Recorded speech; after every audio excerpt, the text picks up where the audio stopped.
మరి మన కోసం పాలమూరు రంగారెడ్డి ఎత్తిపోతల పథకాన్ని తలపెడితే 90% పనులు పూర్తి చేసి మీ నార్లాపూర్ కాడికే వచ్చి ఒక పంపు కూడా ఆన్ చేసి నీళ్లను కృష్ణా నీళ్లను ఆ ప్రాంతానికి చూపెడితే 2 ఏళ్ళు అయిపోయింది రేవంత్ రెడ్డి గారు వచ్చి 90% పని పూర్తయింది కేవలం 10% మాత్రమే మిగిలింది ఏనుగెళ్ళింది తోక చిక్కింది అన్నట్టు తోక మాత్రమే మిగిలింది రిజర్వాయర్లు మీ కళ్ళ ముంగట కనబడుతున్నాయి కదా నార్లాపూరు కరివెన వట్టెము ఏదుల ఉద్దండాపూరు రిజర్వాయర్లన్నీ పూర్తయి రెడీగా ఉన్నాయి ఈయన చేయాల్సింది ఏంది మనం అప్పటికే కాలువలకు కూడా టెండర్లు పిలిచినాం ఈయన రాగానే ఆ టెండర్లు రద్దు చేసినాడు రద్దు చేస్తే చేసినాడు మళ్ళీ పిలవచ్చు కదా 10 పైసలతో అయిపోయేదానికి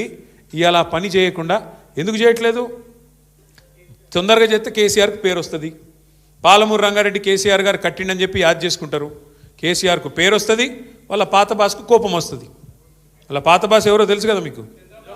ఆయన కోపం వస్తుంది నువ్వు మా నీళ్ళు ఎట్లా తీసుకుపోతారా నువ్వు మా చెంచగాడు లెక్క ఉండాలి కానీ పెద్దోళ్ళలాగా యాక్టింగ్ చేస్తున్నావేంది ఆయన కోపం వచ్చి ఊరుకుంటాడా అందుకే ఆ భయంతో ఇవాళ మొత్తానికైతే కాలమూరును ఎండబెట్టే ప్రయత్నం పండబెట్టే ప్రయత్నం చేస్తున్నాడు